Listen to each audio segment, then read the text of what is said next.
그런 문제가 이제 개인적인 문제도 있지만 이 사람들의 평가에 따라서 또 본인이 못 견디는 부분들이 있을 수 있다는 거예요. 당신은 그렇게 그 다른 사람보다 더 앞서간 사람인데 왜 교회에서는 그 모양이냐. 왜 아직도 장로 못 땄냐. 이런 말 듣게 되었으면 이분은 상처를 받는단 말이에요. 그런 거기에서 이제 못 견디니까 자꾸 이제 잘못된 방법을 선택하고 반응하는 부분들이 있을 수 있다는 거죠. 예. 자, 그러면 이러한 문제들이 우리 교회 안에 참 아주 굳게 뿌리를 내렸다고 할까요? 그런 문제가 있는데 어떻게 하면 우리가 복음적으로 이 문제를 좀 해결해 갈 수 있을까? 그야말로 자기의 오랜 세월의 텃세나 또는 어떤 자기가 열심히 섬겼던 것들을 가지고 그걸 자기의 어떤 의로 삼는 것이 이상해지는 문화. 그것도 이게 되게 이상하다. 저 그리스도인 아닌 것 같아. 불교 신자인 것 같아. 어떻게 교회를 오래 다니고 예수 믿는 분이 저렇게 자기 의로 주장하고 오래 다니는 걸 텃세로 부리지? 이게 되게 부끄러워지는 문화. 이게 돼야 된다고 맞습니다. 생각하는 거죠. 그러니까 아까 목사님이 이제 기독교와 문화 그 책 얘기도 하셨는데 그리스도와 문화. 네, 그리스도와 문화 이 정말 복음이 우리의 삶의 문화를 변혁시켜야 되잖아요. 복음적인 삶의 문화가 나와야 되고 복음적인 교회 문화가 만들어져야 되는데 끊임없이 설교 시간에도 복음의 본질이 계속 선포되어져야 되고 또 교회 성경 공부 시간이나 이런 시간에도 계속해서 그게 가르쳐져야 되고 그리고 그것이 구체적으로 교회의 여러 영역들에서 복음적으로 작동되는 문화가 그곳을 지배할 수 있도록 그렇게 만들어 나가는 노력을 끊임없이 노력을 해야 될 것 같아요.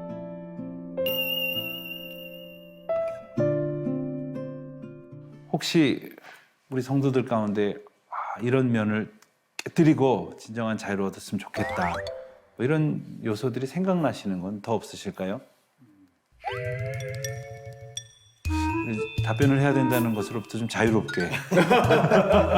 아까 이제 목사 말씀하시는데 뭐 큐티를 매일 하기로 이제 됐는데 한두 번 뭐 이렇게 바쁘다 보니까 못했어요.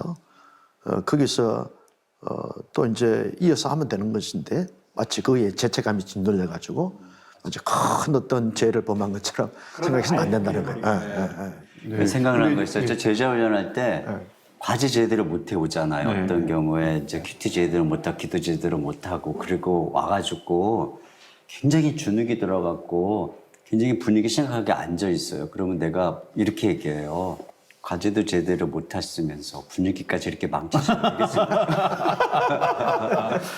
그랬으니까 더 믿음으로 나를 있는 모습 그대로 받아들이시는 예수님 안에서 자기를 긍정하고 굉장히 세게 그러면서, 양육하시는군요. 그리고 기쁨으로 이렇게 있어야지. 왜 그런 것 때문에 이렇게 주눅 들어 있느냐. 저 이 목사님만 할 수 있는 부분들이에요. 근데 이 말씀 듣다 보니까 갑자기 그런 생각이 나네요.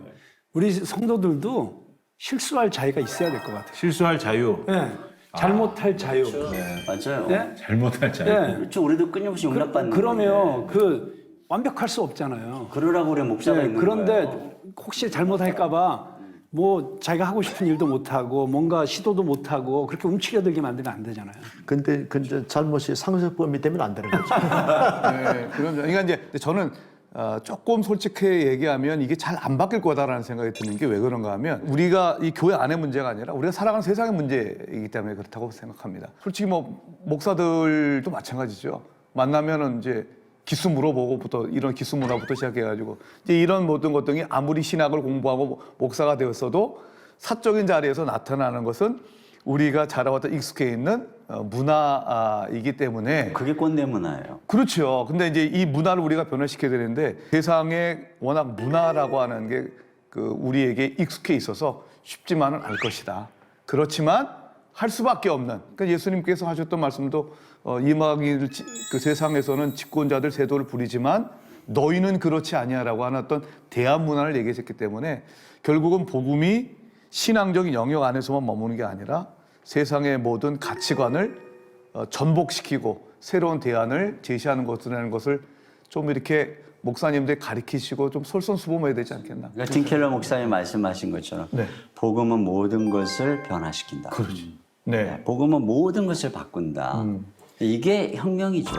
진정으로. 그러니까 가령 우리가 성도들에게 세상의 성공, 그 세상의 어떤 인기, 권력, 뭐 이런 것들을 추구하는 것들로부터 자유케 되라고 가르치면서 목사도 여전히 목회적 성공이라는 그 우상 안에 갇혀 있고 이렇게 되면은 사실 성도들이 교회 안에서도 그 가치가 전복되어진 완전히 세상의 가치와는 전혀 다른 가치를 여기 와서 경험을 못하니까 세상에서도 똑같이 살아갈 수밖에 없는 거거든요. 말씀하시니까 생각이 나는데 언젠가 어느 교회에서 목사님이 광고 시간에 이렇게 광고하셨대요. 곧 다다음 주에 우리 중직자 선거를 하는데 아니 꼭 다 장로 돼야 되는 거냐고 꼭 다 권사 돼야 되는 거냐고 왜 그렇게 그런 거에 욕심들을 내냐고 내려놓으시라고 광고한 다음에 그리고 한 가지 더 기도 제목은 본인이 노회장 선거에 출마를 했어요. 온 성도들이 합심해서 기도해달라고 이랬다는 거예요. 그래가지고 참 정말 싫어합니까? 싫어해요. 싫어해요. 사실 오늘 이제 우리 동창회 그 신대원 동창회 수련을 했는데 아주 참 자유함이 있었어요. 거기는 뭐 목회를 뭐 크게 하나 작게 하나 상관없이 같은 동창이라고 하는 이 울타리 속에서 서로 만나서 식사하고 교제하고 안부 묻고 또 자녀 이야기하고 그러면서 아주 자유함을 만끽하게 되더라고요. 결국 우리 교회 공동체가 그런 공동체가 되어야 되는데 맞아요. 그래서 이제 단어가 생각나는 것이 뭐냐 하면 우린 다 복음만의 동창생이다. 이 개념을 가지게 되었으면 좀 그래도 더 자유함을 누리지 않겠나 하는 생각.